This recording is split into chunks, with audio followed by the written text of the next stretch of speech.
Kada Scott's death a homicide. That laid word from police this afternoon, who now say they're recommending murder charges against Keon King, the man already charged in her disappearance. All this happening just hours after new court documents reveal details about phone calls and text messages between King and Scott on the very day she went missing. It is Wednesday afternoon. I'm Brian Taft. And I'm Sarah Bloom. The moment you hear the name Kada Scott, something in your heart pauses. Because this isn't just another headline or another case lost in the noise. This is the story of a young woman who walked out of her workplace one night and never came home. And trust me, once you hear what happened in the days after she vanished, you'll understand why this case shook an entire city.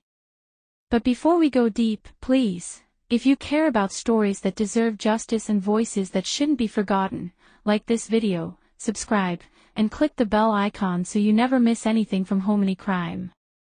It really helps push cases like this to more people who need to hear them. Now, let's talk about Kada. She was just 23 years old. Young, bright, full of life, and known for her creativity. She worked at an assisted living facility in Philadelphia, the Terrace at Chestnut Hill. People who knew her said she was talented, driven, and had big plans for her future. She wasn't the kind of person to disappear, and she definitely wasn't someone who would go silent without reaching out to her family. So when she didn't come home on the night of October 4, 2025, the worry started early.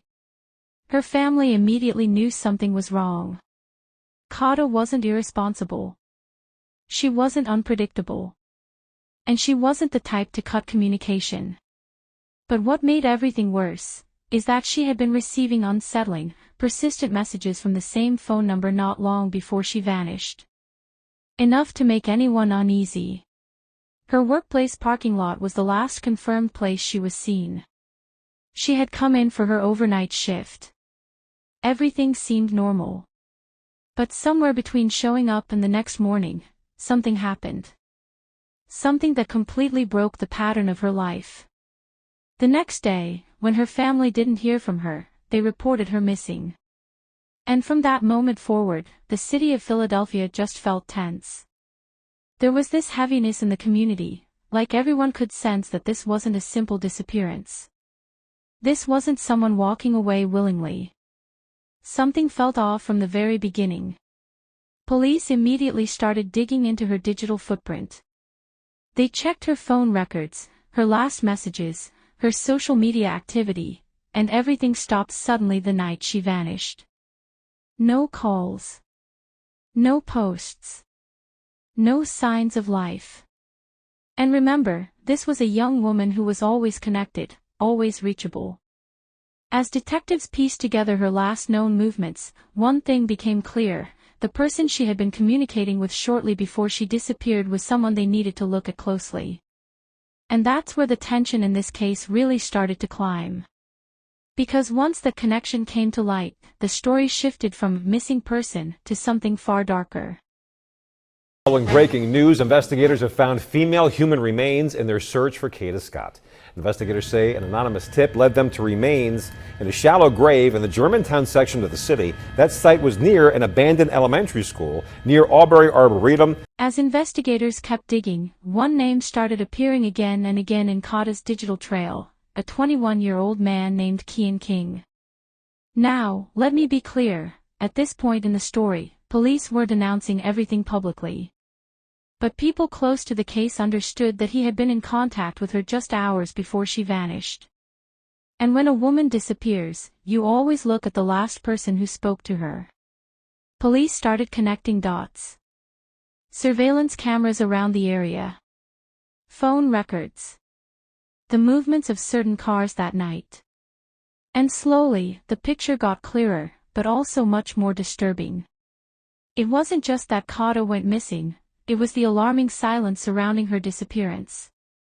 She didn't pick up her phone. She didn't message anyone. She didn't return home. It was like someone had cut her off from the world in an instant. Her family was already panicking.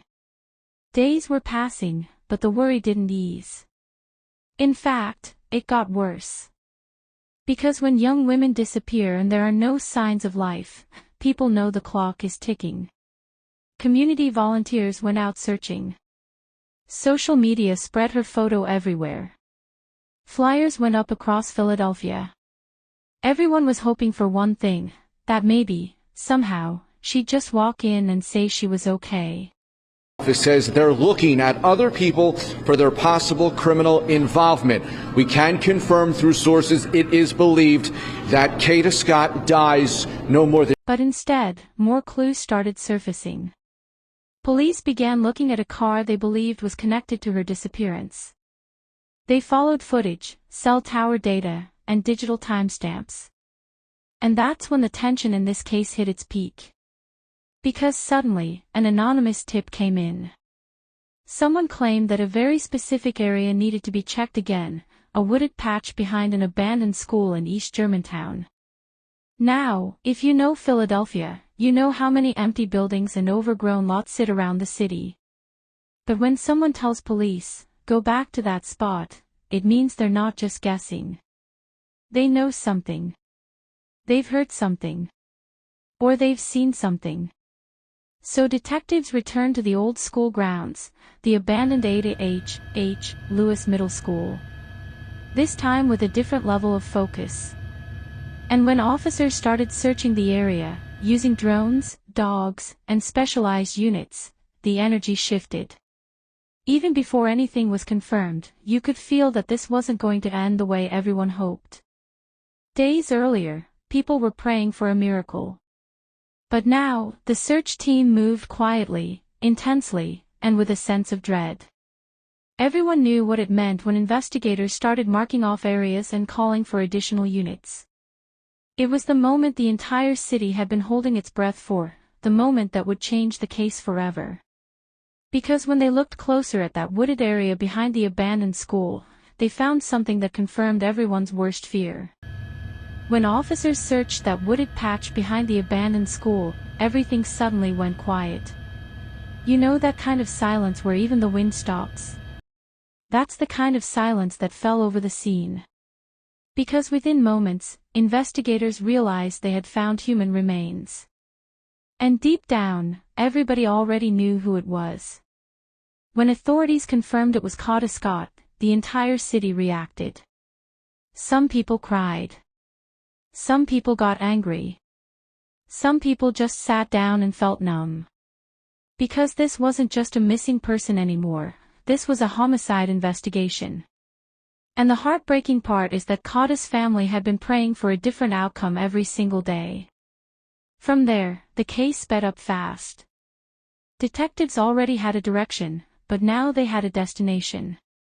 They started gathering more surveillance, more digital evidence, and more witness statements.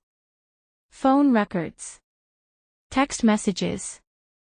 Movements tracked through cell towers. And the more they looked at the timeline, the more one name kept coming back, Kian King. He wasn't just someone Kada talked to sometimes. He wasn't just a casual contact. He was the last known person to communicate with her the night she disappeared. And investigators noticed that some of the messages exchanged between them were odd. They raised questions. Big ones. Little by little, evidence lined up. And before long, police moved in and arrested Kian King, charging him in connection with Kada's death. The charges were heavy, the kind you don't get unless investigators feel they have a solid, detailed picture of what happened. What shocked people even more was how young he was. Just 21. And yet here he was, facing the most serious charges you could imagine. The community couldn't understand why someone so young would get involved in something so dark. What could the motive have been? What was he thinking? Why Kada? Even with the arrest, detectives made it clear, the investigation wasn't finished. They believed more than one person may have been involved. And when a case starts expanding like that, you know the truth is deeper, messier, and far more complicated than anyone expected. And that's what makes this case so haunting, not just how Kada was found, but everything that still remains unanswered. Every new detail feels like a twist that raises even more questions. Questions that grip you, confuse you, and honestly, make you rethink how well you can ever really know someone. Even after the arrest, the one thing that stayed on everyone's mind was this: why? Why would anyone want to hurt Kada? What happened in those last moments when she left work and walked into the quiet of that parking lot? And why did her digital life, something she was always active on, suddenly go dark? Investigators said the evidence against King was strong, and that he wasn't acting alone. That alone sent a wave of fear through Philadelphia. Because if more than one person was involved, who were they? Where were they? And why did they help? Cases like this remind you that sometimes the danger isn't far away. Sometimes it's right next to you, pretending to be normal, pretending to be harmless. Kada's family was heartbroken but determined. They didn't let her story fade. They didn't let the case go quiet. They pushed, they spoke out, and they honored her life, not just the tragedy, but the girl she really was. Creative. Vibrant. Caring. Someone with dreams bigger than her circumstances. Someone who deserves so much better than what she got. Her story made the city rethink everything: how we protect young women, how we respond to missing person reports, and how easily someone's life can be derailed by the wrong person. And honestly, that's why cases like Kada's stay with you long after the headlines fade. Because it could be anyone's sister. Anyone's daughter. Anyone's friend. And now I want you, watching this, to think about something deeper. Ask yourself, why do some people ignore warning signs until it's too late? How do we protect the people we love when danger doesn't always look dangerous? Why do some victims seem to sense something is wrong, but still trust the wrong person? And most importantly, how can a life so full of promise be taken away by someone who barely knew what to do with their own? These questions don't have easy answers. But cases like Kada's force us to face them. They make us more aware, more alert, and more protective of the people around us. And if you believe that stories like Kada's deserve to be heard, not hidden, then please don't leave without doing this. Like this video, subscribe, and click the bell icon so you never miss new cases from Homeny Crime. Your support helps keep these stories alive, helps families feel heard, and helps more people stay aware and safe. Thank you for watching, and thank you for caring about justice.